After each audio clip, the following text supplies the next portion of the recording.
C'était le 18 octobre, sur le plateau des chaînes françaises RFI et France 24. Guillaume Soro apparaît à Mincy. Il confirme une annonce faite à ses partisans quelques jours plus tôt à Valence, en Espagne, sa candidature à la présidence ivoirienne en 2020. C'est décidé, je suis candidat. Je suis candidat pour 2020. Un secret de polichinelle, car celui qui a démissionné en février 2019 de la présidence de l'Assemblée nationale pense depuis bien avant l'âge de se raser à la magistrature suprême. Une semaine après sa démission, il lançait une nouvelle structure, Génération et Peuple solidaire, dont il espère un succès équivalent à celui d'En Marche, lancé 1 an avant son élection à la présidence française par Emmanuel Macron. Leader étudiant, chef rebelle, ministre, Premier ministre et président de l'Assemblée nationale, qui est cet homme qui agite depuis un quart de siècle et malgré son jeune âge, 47 ans, la vie politique ivoirienne? 5 choses à savoir sur Guillaume Soro. En 2014, l'ancien président Laurent Gbagbo publie un livre depuis sa cellule de la Cour pénale internationale. Il y règle ses comptes et notamment avec celui dont il fut le premier mentor politique. Il écrit « C'est aux armes que Guillaume Soro doit sa place. Il devra s'inquiéter si un jour il ne les a plus avec lui. » Ancien leader charismatique du bouillonnant syndicat étudiant à la rhétorique de gauche, la FESI, la Fédération estudiantine et scolaire de Côte d'Ivoire, qu'il rejoint en 1991, celui qu'on surnomme à l'époque le Tché ou Bogota, n'a pas peur de faire parler la poudre. C'est lors de ces années de militantisme qu'il rencontre Laurent Gbagbo, dont il dira qu'il était en avance sur les autres. En 2002 pourtant, c'est lui qui dirige la Rébellion des Forces Nouvelles, un groupe de putschistes qui tenta de renverser sans succès le pouvoir du même Laurent Gbagbo à Abidjan. Durant la crise post-électorale, un proche d'Alassane Ouattara dira « La force, c'est Guillaume qui gère ».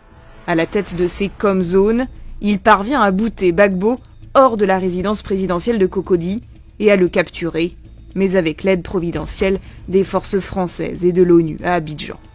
Moi, je suis très heureux de ne pas avoir d'armes et d'être dans l'arène politique et de me battre en tant qu'homme politique pour, n'est-ce pas, arriver à mes fins. En 2007, ironie des accords de paix de Ouagadougou, il devient Premier ministre de Gbagbo, puis de Ouattara après la crise post-électorale. Le guerrier doit changer son image pour devenir un homme politique respectable et occuper les plus hautes fonctions officielles de son pays.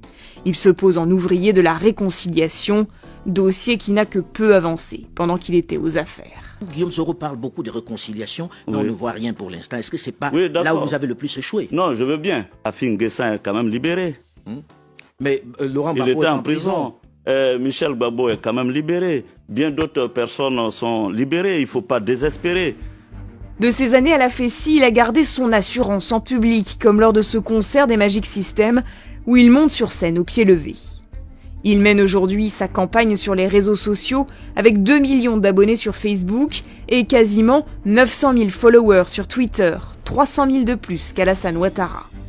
Des chiffres gonflés selon certains observateurs qui notent que Soro s'est entouré d'une équipe d'informaticiens. Son nouveau mouvement politique, GPS, Génération et Peuple solidaire, prétend avoir enregistré 20 000 adhésions en une semaine à peine. Enfin, il organise des crush parties, des réunions de militants, ambiance fête à l'américaine, avec kakémono estampillé « I crush Soro ». Guillaume Soro doit rentrer le 9 novembre prochain à Abidjan. Le retour d'un exilé, même si le candidat n'assumera pas le terme. Craint-il d'être arrêté à son retour dans son pays pour des dossiers que le pouvoir aurait patiemment conservés dans des tiroirs? Car l'ambitieux de 47 ans n'est pas au-dessus de tout soupçon. Des crimes de la rébellion, mais aussi l'accusation en 2011 d'être à l'origine de la mort de son rival, Ibrahim Koulibaly, dit IB. Accusation qu'il a toujours niée. Je n'étais pas en Côte d'Ivoire quand IB a été tué. On est d'accord. Donc je ne pouvais pas avoir tenu le pistolet.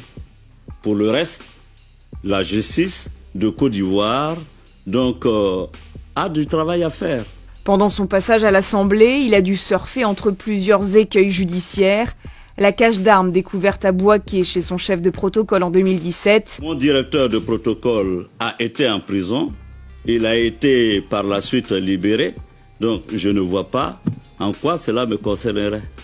Sa mise en cause par la justice burkinabé pour son implication présumée dans une tentative de coup d'État en 2015. Un enregistrement téléphonique dans lequel certains reconnaissaient les voix du président de l'Assemblée nationale ivoirienne et de Djibril Bassolé, évoquait en détail les moyens d'éviter l'échec du putsch de Gilbert Diendéré. Il faut frapper de manière à ce que même si on recule, les dégâts qu'on a causés là font que les choses ne peuvent plus revenir à la situation antérieure. Est-ce que vous avez un peu participé à ce putsch? Monsieur Foka, vous n'aurez pas un mot de plus sur cette question-là. La question est réglée diplomatiquement. L'ancien chef rebelle a aussi été mis en cause par la justice française pour enlèvement, séquestration, traitements inhumains et dégradants suite à une plainte de Michel Gbagbo, le fils de l'ancien président. Guillaume Soro le sait, aux yeux des caciques du Rassemblement des Républicains, il n'est pas du même monde.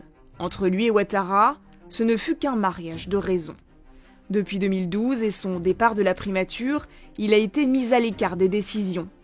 L'Assemblée nationale était en réalité une voie de garage après le vote de la nouvelle Constitution en 2016. C'est d'ailleurs à ce moment-là qu'il a perdu sa place de dauphin de chef de l'État. La rupture a été évidente en juillet 2018 quand il a refusé d'intégrer le RHDP, le grand parti réunifié, tant voulu par le président Ouattara. Guillaume Soro est un fils, je vous l'ai dit, quelquefois certains fils sont un peu rebelles, il faut leur donner le temps de s'assagir.